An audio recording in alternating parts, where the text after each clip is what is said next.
Le cyclisme est un moyen simple et efficace pour atteindre et maintenir un poids sain et une bonne santé. Je suis sûre que tu as déjà eu cette sensation de pas avancer, de te traîner, d'avoir l'impression d'être lourd en montée. C'est juste hyper frustrant et désagréable, pas vrai? Mais à l'inverse, tu as déjà dû sûrement ressentir quand tu perds 2-3 kilos, tout de suite ça devient plus facile, tu as l'impression de voler, d'avancer 10 000 fois plus vite et surtout tu prends beaucoup plus de plaisir. Car oui, on va pas se mentir, le poids ça joue un facteur clé dans le cyclisme. C'est pour ça que dans cette vidéo, je vais te partager mes 19 meilleurs conseils par ordre d'importance sur la nutrition et l'entraînement. Que tu veuilles perdre quelques kilos ou atteindre un objectif de compétition, ces astuces vont vraiment pouvoir t'aider. Le premier point, ça va être quand commencer à perdre du poids. Car oui, c'est important de savoir quand commencer. Le mieux, c'est de le faire pendant une période d'entraînement léger, comme lors de sorties endurance. Que tu débutes ou à l'inverse que tu roules pas très souvent, tu peux commencer à n'importe quel moment. Mais en tout cas, je te déconseille fortement les moments où tu vas avoir des compétitions, où l'entraînement va devenir très intensif, car c'est dans ces moments-là que tu as vraiment besoin d'énergie. Donc le déficit calorique peut impacter ta forme et t'empêcher de vraiment être performant. D'où le fait que je te conseille de le faire dans une période peu intensive. La majorité du temps pour progresser, tu as besoin d'un plan précis. Si tu vises un objectif de poids précisément avant une compétition, faut pas attendre la veille pour le faire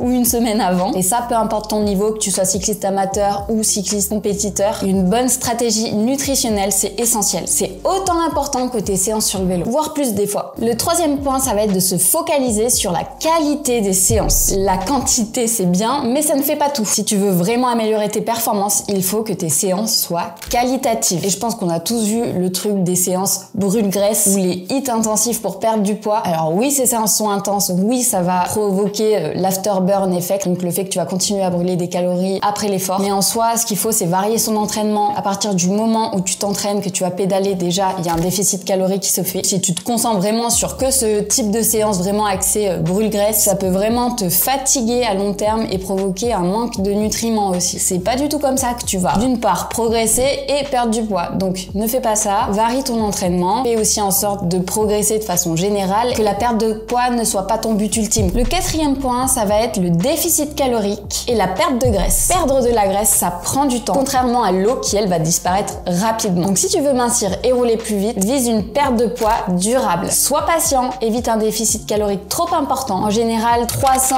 et grand max 500 calories en déficit par jour, ça suffit pour enclencher une perte de poids de façon saine, bien sûr. Et d'autant plus pendant les périodes d'entraînement légers. Parce que oui, en basse intensité, en plus, tu vas d'autant plus taper dans les graisses. Donc, c'est super intéressant. Et à l'inverse aussi, tu vas pas rentrer chez toi en ayant la dalle, ou du moins beaucoup moins. Et surtout, si tu manges sur le vélo aussi, ça limite. Faut vraiment bien différencier la perte d'eau, de muscle à la perte de graisse. C'est totalement différent. Fais l'expérience après une séance de home trainer où t'as bien transpiré. Généralement, après, tu peux avoir perdu quelques grammes, voire kilos, si t'as bien transpiré. Mais c'est pas du tout une perte de graisse, hein. C'est de la perte d'eau, c'est de la transpiration. Donc, ça a rien à voir avec le gras que t'as perdu. Et qu'on soit d'accord, dans la perte de poids, ce qui nous intéresse, c'est vraiment la masse graisseuse négative qui aura rien de bénéfique, quoi, qui va pas te permettre d'aller plus vite, contrairement aux muscles. Ce qui nous amène au point suivant, les dangers d'un déficit trop extrême. J'en ai fait l'expérience, ça n'a que du négatif. Se priver excessivement chaque jour, ça t'apportera rien de bon. Mais vraiment rien. D'une part, ça va t'affaiblir, tu vas te sentir ramollo, fatigué. En plus de ça, ce que tu risques de faire, c'est de ralentir ton métabolisme. Et crois-moi que pour le relancer après, c'est toute une histoire. Ça prend du temps. Respecte le fait que le déficit doit être léger, sain, durable, faire un rééquilibrage alimentaire et pas un régime trop drastique. Avance doucement, sois patient et protège ta santé avant tout. Ce qui nous amène au point suivant, trouver son juste équilibre. Tout est une question d'équilibre. Manger trop, ça n'aide pas. Manger pas assez non plus. Donc faut trouver vraiment ce juste équilibre qui va être durable, qui va te permettre de perdre quelques kilos sans avoir trop de sacrifices, de restrictions et surtout qui soit sain pour toi. Et c'est vraiment ça qui va faire toute la différence dans tes performances. Le septième point, ça va être que la balance ne dit pas tout. Faut pas se fier uniquement à la perte de poids, aux chiffres qu'il va y avoir sur ta balance. Parfois, ton corps, tes ressentis, ton regard dans le miroir sont de meilleurs indicateurs. Parce que oui, le muscle est plus dense que la graisse, donc à poids égal, ta composition corporelle peut être très différente. Le mieux, c'est de conserver au maximum ta masse musculaire, voire même de l'augmenter, car en vélo, ce sera jamais négatif d'avoir du muscle, ça t'aide à avancer, à rouler plus vite, avoir de la puissance. Et puis esthétiquement, t'es jolie quoi.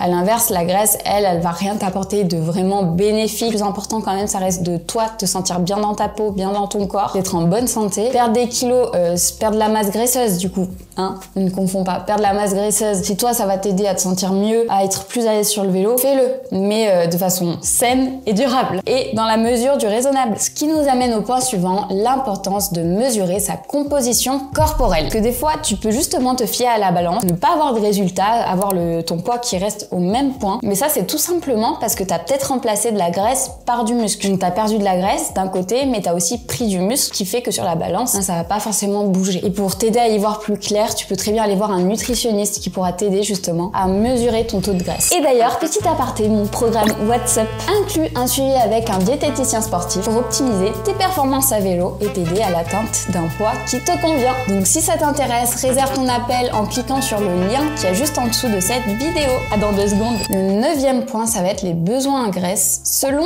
ton sexe. Parce que oui, ça varie entre les hommes et les femmes. C'est pas du tout le même rapport qu'on va avoir, le même taux. Par exemple, pour les hommes, un taux de 8 à 19% de masse graisseuse va être considéré comme sain. À l'inverse, pour les femmes, on va plus tourner sur un taux autour des 21 à 33% comme étant le taux idéal. Donc il y a quand même un sacré écart, hein. Quand tu passes en dessous de ces taux de graisse, ça peut tout de suite nuire à tes performances et être beaucoup moins sain. Encore une fois, tout est une question d'équilibre. Fixe-toi des objectifs raisonnables pour avoir un mode de vie sain, durable, équilibré. Je me répète, mais c'est tellement vrai en fait. Tout se joue là-dedans. Ce qui nous amène au point suivant, l'exemple des cyclistes professionnels. Les cyclistes professionnels doivent atteindre un poids minimal à certains moments précis, mais eux, ils sont encadrés d'une part par des experts, c'est leur métier, tout est ultra précis. Donc ils jouent un peu sur tous les paramètres, le moindre truc peut jouer sur leur performance, mais à ce que je sache, ce n'est pas ton cas. Donc pour toi, pas la peine d'en arriver là, juste trouver ton équilibre, un poids stable, sain et durable. Donc fixe-toi des objectifs qui te sont adaptés et suis tes progrès grâce à des indicateurs comme un meilleur chrono ou une montée que tu as fait plus rapidement que d'habitude. Ça, c'est un très bon repère pour savoir à ce niveau-là si tu as progressé. Ce qui est important, c'est le rapport poids-puissance qui va jouer. Le 11e point, ça va être le fait de tenir un journal. Tenir à jour un journal va vraiment te permettre de suivre tes progrès et aussi de garder la motivation. Donc choisis des changements qui te font du bien, autant pour ton corps que pour ton esprit, et garde en tête le pourquoi tu veux perdre du poids. Si c'est à cause de certaines critiques, du regard des autres, si c'est vis-à-vis de toi-même, pour te sentir mieux dans ta peau, avoir plus confiance en toi, ou pour être plus à l'aise en montée, fais-le pour des raisons saines qui te tiennent à cœur. Fais-le pour toi, pas pour les autres. Ensuite, le 12e point, je vais te donner des conseils pratiques pour avoir une alimentation équilibrée. Pour générer une perte de poids, va falloir manger beaucoup de légumes. Par exemple, ça peut être la moitié de ton assiette peut être composée de légumes. Et puis après, tu peux mettre par exemple un quart de glucides, un quart de protéines. Ça, c'est un peu l'assiette type. On supprime pas totalement les glucides, hein. Tu peux prioriser des pâtes complètes, par exemple du riz complet, mais ne les supprime pas totalement. T'en as besoin encore une fois pour t'entraîner. Tu peux jouer aussi sur les jours d'entraînement. Par exemple, les jours où tu ne t'entraînes pas, tu peux diminuer ton apport en glucides et à l'inverse, les jours où tu vas t'entraîner, remanger plus de glucides pour que tu aies de l'énergie pour tes entraînements. Deuxième conseil, il faut éviter les boissons sucrées, tout ce qui est soda et même les boissons light. Évite tout ce qui est snack, malbouffe, produits transformés. Évite au maximum. Essaye de faire tes repas toi-même, de faire du fait maison. Et même si on va pas se mentir aussi, on fait du vélo un peu pour manger, mais il faut que tout reste une question d'équilibre. Tu peux faire des arrêts boulangerie, tu peux faire des apéros, mais pas tous les jours, quoi. Donc les apéros après chaque sortie vélo, évite, quoi. Fais-en un le week-end, par exemple, si tu veux, après une grosse sortie endurance. Tout est une question de dosage. Et puis aussi, il faut faire attention à tes portions, même les aliments sains. Faut faire gaffe à ça, parce que des fois, on mange beaucoup, on s'en rend même pas compte. C'est sur une journée type. Vraiment noter tout ce que tu manges pour avoir un regard objectif, justement, et te rendre compte que peut-être qu'il y a d'autres moments où tu vas grignoter ou que tu vas manger beaucoup plus que ce que tu pensais. Ça te permet vraiment de prendre du recul et de te rendre compte où était le problème en fait. Pareil, tout ce qui est grignotage, faut éviter au maximum. Manger sur le vélo, ça t'évite de grignoter aussi après tes entraînements ou d'être affamé, quoi. Et puis aussi le fait de consommer des protéines, c'est ultra important, déjà pour la récupération, pour éviter aussi la perte de muscle. Donc tu dois tourner à environ entre 25 et 30% de ton apport calorique. Le 13e point, ça va être le fait d'adapter ton alimentation à ton entraînement. Les jours où tu vas t'entraîner, il faut bien manger avant, pendant et après tes sorties. Faut pas considérer ces moments comme des pauses calories parce que le risque c'est de te priver pendant ces moments-là. Donc en plus, tu vas manquer d'énergie pour tes entraînements, ils seront pas efficaces et surtout tu vas vouloir compenser après. Donc au final, tu t'es privé, t'as fait un mauvais entraînement et puis tu rattrapes le déficit que tu avais créé pendant ces moments-là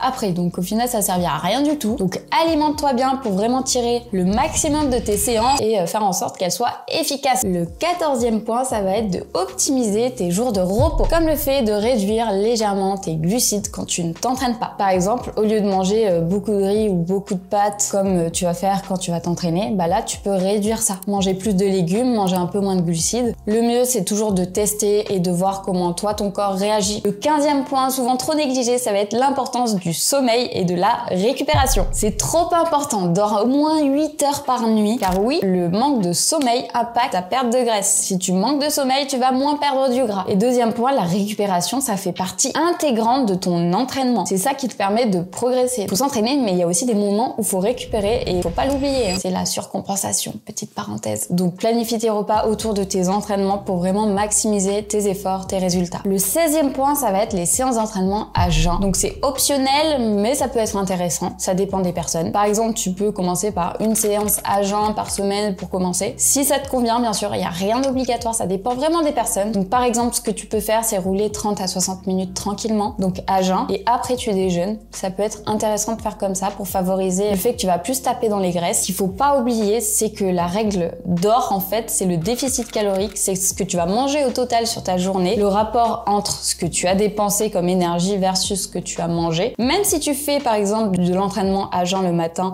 mais qu'au final sur le total de ta journée, tu as quand même plus mangé de calories que ce que tu n'en as dépensé, tu vas prendre du poids. D'où l'importance de l'alimentation et le fait que oui, ça peut aider le fait de s'entraîner à jeun, mais ça ne fait pas tout non plus. Le 17e point, ça va être le fait de varier tes entraînements. Faut changer tes parcours, changer d'entraînement, changer d'exercice. Par exemple, quand tu manques de temps, faire des séances intenses de fractionner, ça c'est nickel. Comme du 30 secondes en sprintant, 30 secondes de récupération, le fameux 30-30, APMA par exemple, un effort très intense quoi. Faut que ça brûle les cuisses, ou même des efforts au tempo, au seuil pour améliorer ton système aérobie. C'est les fameuses sorties club. Je dis pas qu'il faut les supprimer totalement, ça fait partie du plaisir en vélo, c'est intense, c'est cool, c'est rigolo. Et en plus, ça te permet aussi de te tester avec les autres, de voir où t'en es, de t'amuser. Et c'est intense aussi, on va pas se mentir.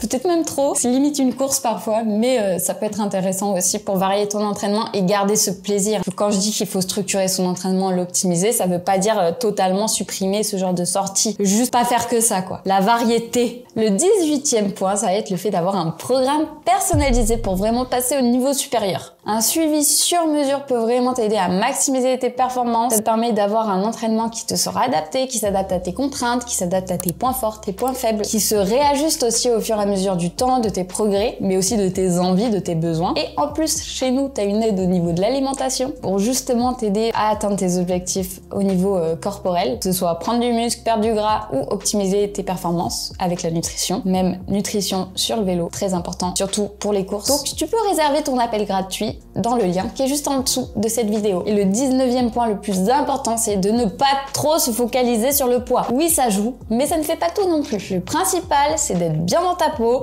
bien dans ton corps et d'être heureux, d'avoir le smile sur le vélo et même dans la vie, de te sentir bien, d'avoir confiance en toi. Le reste, on s'en fout un peu finalement. Du moment que t'es bien, c'est le principal. Donc si t'entends quelqu'un qui souhaite perdre du poids, envoie-le vers cette vidéo. Et d'ailleurs, j'ai sorti une vidéo sur les 8 erreurs à éviter quand on est cycliste amateur. Donc si tu veux la voir, t'as juste à cliquer ici ou ici, je sais jamais de quel côté c'est. Mais sinon, la bise!